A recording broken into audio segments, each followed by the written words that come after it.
আসসালামু আলাইকুম।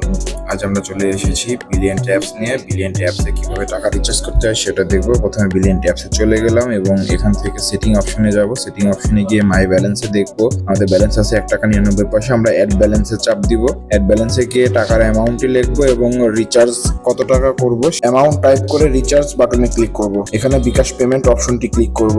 মনে রাখবেন বিকাশে টাকা থাকলে অবশ্যই বিকাশ পেমেন্ট অপশনটি ক্লিক করতে হবে। এরপর আমরা বিকাশ অ্যাকাউন্ট নাম্বারটি টাইপ করব।